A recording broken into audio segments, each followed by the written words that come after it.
دانيال اتواقع ملة بروتا كنه إسان بودا دانيال ملة عافوت كي واسطما براتي نجدة وجدة أما يونات ملكاو كان دبد إيت أتيس كابو كان دبد واسطني فاجرو بركاو كان دبد الرجل في سواتو كودا ساتنا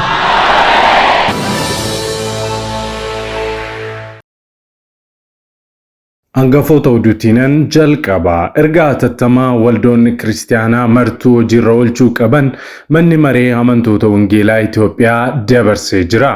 Erga hatattamaan sanbata dhufuu kaasee ji'a tokko oliif waldoota kiristaanaa irratti raawwatamaa turu kun maali? Jalqaba qophii keenyaa irratti kan isin biraan geenyu ni ta'a.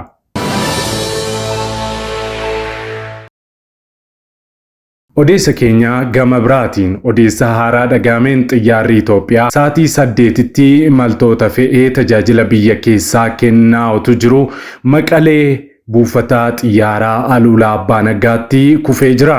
Sababa maaliitiif xiyyaarri Itoophiyaa kun kufee akkasumas miidhamni qaqqabe maal kan jedhu odeeffannoo bal'aa kan qindeeffannee isin biraan geenya.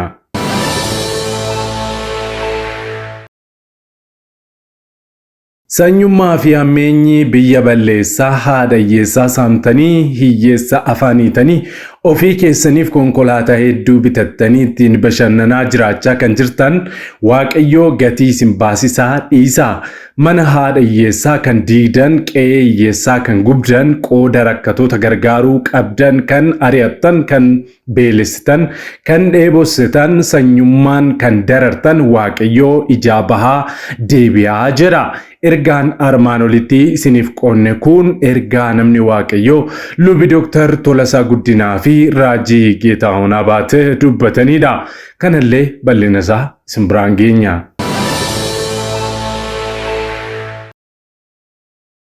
Nagaa fi araarri Kiristoos bakka jirtanitti hunduma keessaniif haa baay'atu. Akkam jirtu daawwattoota Kiristiyaan Miidiyaa. Odeessa wayitaawaa yeroo kanaaf isiniif qindeeffannee isin biraan ga'uuf qabannee dhiyaanneerra hamma xumura qophii keenyaatti nu wajjin turaan affeerraa keenya. Yeroo jalqabaaf gara chaanaalii keenyaatti kan dabalamtan subscribe gochuudhaan mallattoo beelii sana fuulduratti isinii ba'u saala tokko gadi tuquun ol kan jettu irra kaawwachuudhaan akkasumas like gochuudhaan yaada keessan ammoo saanduqa yaadaa keessatti nuuf barreessu hin dagatina. Share gochuudhaanis guddina chaanaalii keenyaa keessatti gahee keessan baasiniin jecha karaa fuula websaayitii keenyaa odeeffannoowwan kiristiyaanaa dabalataa barreeffamaa afaan beektan afaan Oromootiin akka isin naqqabuuf koomentii jalqabaarra liinkii isinii keenya jiru sana gadi tuquun achiinis maatii taasiniin jenna. Kallattiidhaan gara qophii keenyaatti wal wajjiin hadabarru.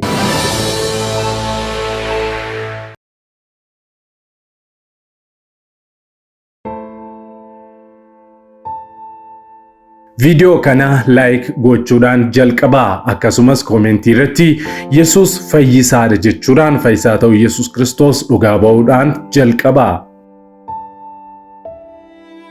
Ergaa hatattamaan darbe. Ergaa hatattamaan waldoota kiristaanaa martuu hojiirra oolchuu qaban mana maree amantoota wangeelaa Itoophiyaa irraa yookaan kaawunsilii irraa darbee jira. Kaawunsiliin yookaan manni maree amantoota wangeelaa Itoophiyaa amajjii 11 hanga gurraandhala 1tti guyyaa waaqeffannaa jechuunis sanbata guddaa yeroo hundumaa daqiiqaa 10f amantoonni wal wajjin akka jiraatan jaalalaa fi tokkummaa akka qabaatan gorsaa jedhan. Itti dabaluudhaanis waa'ee nageenya biyya keenyaaf amantoonni waliin kadhachuu akka qaban amma daqiiqaa muraasaan dura ibsa baasaniin dubbataniiru. Akka barreessaan waliigalaa mana marichaa luba Darajjee Jimbaruu himanitti dhimma nageenya biyyaa irratti waldaan kiristaanaa fi amantoonni martuu gahee isaanii ba'uu akka qaban himan. Gaggeessitoonni waldoota kiristaanaa dhimma nageenya biyyaa irratti waliin hojjechuu fi waliin dhaabbachuu qabu jechuudhaan bakka waaqeffannaa hundumaatti sanbata guddaa dhufurraa jalqabee amantoonni wal wajjin tokkummaadhaan akka jiraatan jireenya hawaasummaa miidhagaa ta'es akka qabaatan haala nageenya biyyaatiif jechuudha sanbata guddaa yeroo hundumaa itti fufanii akka ergaa dabarsanii fi akka kadhatan ajajanii jiru. Evangelikal Miidiyaa irraa odeeffannee viidiyoon nu dhaqqabe jira kanatti aansinee kunoo isin affeerra. በቅርቡ ጥር 6 ቀን ከፍተኛ የአብያተ ክርስቲያናት የወንጌል አማኞች አብያተ ክርስቲያናት መሪዎች እና እንደዚሁም ተባባሪ ወገኖች ምሁራን የተገኙበት የአንድ ቀን የምክክር ጊዜ ነበረን። ምክክራችንም በተለይም በሀገራችን ሰላም ምክንያት እንደነበረ ግልጽ ነው እና ጉዳዩ የሚመለከታቸው መሪዎች ዜጎች እንደመሆናችን መጠን የሰላም ግንባታ የወንጌል አማኞች ኃላፊነት ድርሻ ምንድነው? እንዴትስ ይህንን መለኮታዊና ሀገራዊ ኃላፊነታችንን በብቃት መወጣት እንችላለን የሚል ሰፊ ምክክር ውይይት አንድ ቀን ሙሉ የተደረገበት ጉዳይ ነው። መሪዎች ተሰብስበው በዚህ ጉዳይ ላይ በሀገራችን ሰላም ዘላቂ ሰላም በማምጣት ዙሪያ ላይ የሁላችን ድርሻ ምን ሊሆን ይገባል በሚል በዝርዝር ተመካክረናል። ይሄ ምክክርም በእኛ ብቻ የሚቀርሎችም የሃይማኖት ተቋማት ጋር መሪዎች ጋር ጉዳዩ ያሳስበናል ይመለከተናል የሚሉ ቀና አመለካከት ያላቸው ወገኖች ጋራ ተመሳሳይ ምክክር የሚቀጥል ይሆናል። ይሄው እንግዲህ በምክክራችን አንድ በጋራ የደረስንበት ስምምነት ስላለ ያንን ለማስተላለፍ ነው። አሁን እንግዲህ የሀገራችንን ጉዳይ ስንመለከት አሳሳቢም ጊዜም የማይሰጥ እንደሆነ መገመት አያስቸግርም። ስለዚህ የወንጌል አማኞች አብያተ ክርስቲያናት በየአምልኮ ቦታ ሁሉ ከሚመጣው እሁድ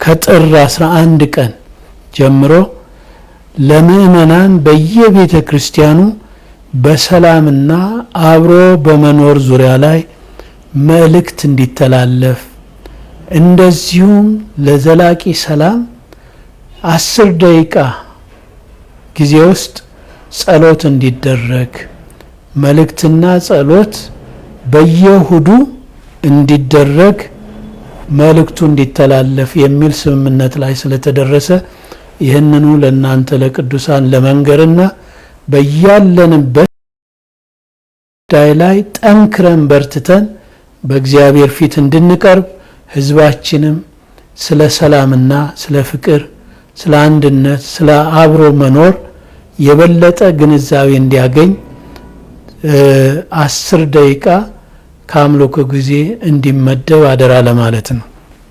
ስለዚህ ስለ ሀገር ዘላቂ ሰላም ጸሎት እንዲደረግ መልእክት እንዲተላለፍ እኛ ክርስቲያኖች የሰላም መልእክተኞች እንደሆን ክርስቲያኖች ነትና አብሮን በሰላም መኖር ግንባር ቀደም ምሳሌ መሆን እንዳለብን ሁሉም በያለበት አካባቢ በሚኖርበት ሰፈር በሚኖርበት መንደር ለጎረቤቶቹ አብረው ለሚኖሩ ሁሉ ጥሩ ተምሳሌት ሆነው እንድንገኝ የወንጌሉን እውነት በዚህ ዙሪያ ላይ እንድንገልጥ አደራ ለማለት እንፈልጋለን።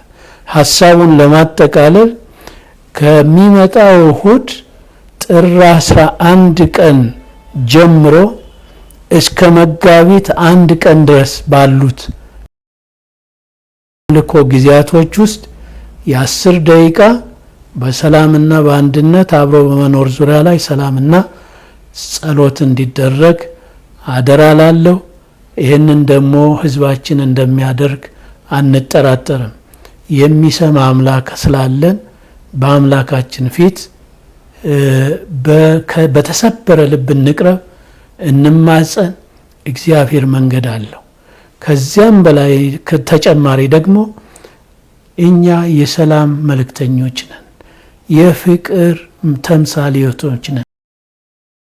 አምላክ እግዚአብሔር ከሞት ያዳነን ስለሆነ እኛም ፍቅርን ለጎረቤት ለህዝባችን ለሀገራችን መስጠት እንዳለብን የፍቅር ተምሳሌት ሆነን በሁሉ ነገር መቆም እንዳለብን ይሄ በተደጋጋሚ በእነዚህ እሁዶች ውስጥ እንዲነገር እና ጸሎት እንዲደረግ አደራ ለማለት እወዳለሁ። እግዚአብሔር ይባርካችሁ። እግዚአብሔር በሰላሙና በማስተዋሉ ይጠብቃችሁ ይምራችሁ። odeessa keenya ammee gara biraa dhaga'ameen. Xiyyaarri Itoophiyaa imaltoota fi tajaajila biyya keessaa kennuu raawwatu jiru Maqalee Aluulaa Abbaa Nagaatti kufee miidhamuun dhaga'ame. Haa ta'uutii odeeffannoon bahee akka addeessutti ta'us garuu namarraa miidhaan akka hin geenye qulqulleeffanneerra. Xiyyaarri Itoophiyaa lakkoofsi balalii isaa ET 106 ta'e magaalaa Finfinnee irraa ka'ee Maqalee buufata xiyyaaraa idil addunyaa Aluulaa Abbaa Nagaa erga qaqqabee booda wayita qubatutti rakkoo gommaa isaa mudateen daandii balalii irraa maquu daandiin qilleensa Itoophiyaa beeksise. Taatee kanaan imaltootaa fi hojjettoota xiyyaarichaa miidhaan ga'ee akka hin jirre dhaabbatichi miidiyaa hawaasaa irratti ibsee jira. Rakkoo xiyyaaraa kana mudatee gommaan isaa dha'uu akka ta'e aangaa'onni mirkaneessaniiru. Hooggantoonni olaanoo Tigraay keessaa tokko kan ta'an Profeesar Kindiyyaa Gabrahiwoot fuula X yookaan Tiwiiterii durii isaanii irratti akka barreessanitti imaltootarra miidhaan ga'ee hin jirus jedhan. Akka TV Tigraay fuula Feesbuukii isaa irratti baasettis xiyyaarri kun Maqalee buufata xiyyaaraa idil addunyaa Aluulaa Abbaa Nagaa kan qubate naannoo sa'aatii 8 PM irrattidha.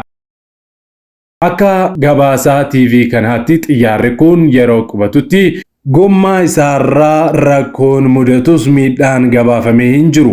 Daandiin qilleensa Itoophiyaa sababa balaa sanaa akka qoratu ibsuun rakkoo mudateef imaltoota dhiifamaa gaafatee jira. BBC irraa odeeffanne. Sanyummaa fi ammeenyi biyya balleessaa haadha hiyyeessaa saamtanii hiyyeessa afaan hiitanii ofii keessanii konkolaataa hedduu bitattanii ittiin bashannanaa akka garaa keessan jiraachaa kan jirtan Waaqayyo gatii isin baasisaa dhiisaa jedhan. Mana haadha hiyyeessaa kan diigdan, qe'ee hiyyeessaa kan gubdan, qooda rakkatoota gargaaruu qabdan kan ari'attan, kan beelessitan, kan dheebossitan, sanyummaan kan darartan Waaqayyo ijaa bahaa deebi'aa jedhan. Erga armaan olitti isiniif qoonne kana kan dubbatan nama Waaqayyo luba Dooktar Tolasaa Guddinaa fi Raajii Geetahuun Habaatee nama jedhamudha. Raajii Geetahuun Habaatee kanaan dura raajummaa ulfaataa argee karaa miidiyaa keenyaa gabaasuun keenya ni yaadatama. Wal qoqqooduun, walirratti ka'uun, wal ajjeesuun, ija hamaan wal ilaaluun hojii ergamni mootummaa dukkanaa raawwatudha. Kanammoo hojii ergamaa mootummaa dukkanaa kanammoo hojiirra kan ka'an mootummoota darbanidha. Isaantu amantoota keessas facaasee inni immoo ija buusee kun ammoo hojii hafuura ammeenyaati. Yaa saba Waaqayyoo akka yaada Waaqayyootti deddeebi'a. Waaqayyoonis sodaadhaa, sagalee Waaqayyoon sammuu keessan guutaas jedhaniiru. Yoo sammuun keessan hafuura qulqulluu fi yaada Waaqayyoo hin dhageenye ija hojii hafuuraa ammeenyaa wal ajjeesuu, wal goyyomsuu, wal jibbuu, wal dararuu fi wal balleessuu akkasumas xuraa'ummaadhaan kan guutamtan taatus jedhanii jiru. Rakkoon uummata Itoophiyaa hiyyummaa siyaasaa ikoonoomii maleeyyuu ilaalcha gadhee walii keenyaaf qabaachuu keenyadha jechuudhaanis dubbatan lubi Dooktar Tolasaa Guddina. Kunoo daawwannee walitti deebinu. መለያየት፣ ጦርነት፣ መገፋፋት፣ መጠላላት፣ የአንዱ ሌላውን መጉዳት፣ ወንድም በወንድሙ ላይ መነሳት፣ አብሮ ይበሉ ይጋቡና አንዱ ለሌላው በክፉም ሆነ በበጎ ይደርስ የነበረው ህዝብ በአሁኑ ጊዜ በጥላቻና በክፉ መተያየትና ወደ መገዳደል መድረስ ሌላ ሳይሆን ከሰው አእምሮ ጀርባ ሆኖ የሚሰራ የዚህ ዓለም ገዥ የሆነ የክፉ መንፈስ አሰራር። ሳይታመሙ መታመም፣ ሳያጡ መቸገር፣ ሳይነኩ መጮህ፣ ሳያስፈልግ መዋጋት ሌላ ሳይሆን የውስጥ ችግር ነው። አእምሮ የተያዘበት ሰው ትምህርት እያለው፣ ሀብት እያለው፣ ትዳር እያለው፣ ስራ እያለው፣ ጉልበት እያለው፣ እውቀት እያለው፣ ነፃነት እያለው የውስጥ ሰላም ስለሌለው፣ እርካታ ስለሌለው ኑሮ የጭንቀትና የመከራ ምጥ ይሆንበታል።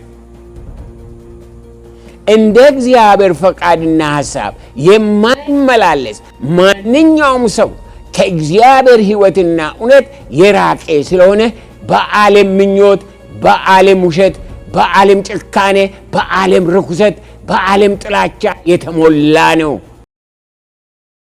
ለራሱ እንጂ ለሌላ ማሰብ የማይችል ነው።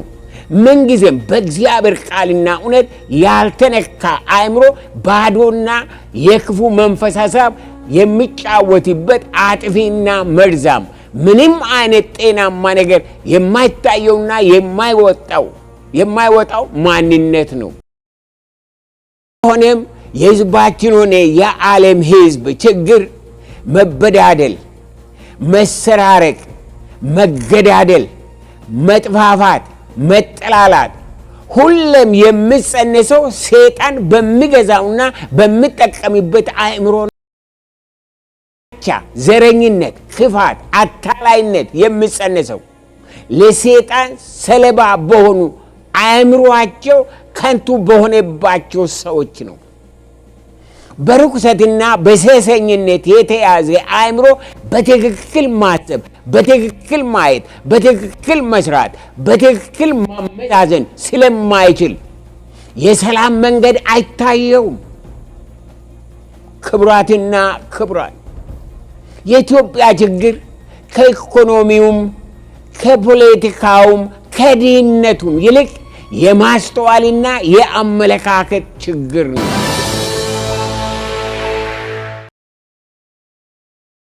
ወጎታ ዴራዳፍ ክርስቲያኖኒ ሚዲያሌቲን ሰገሌሳኒ ibsatan dhabuun rakkataa turaniiru. Bari'uun waan hin oolleef ማሪ ኩኖ ክርስቲያን ሚዲያ sagalee nuuf ta'aa jira.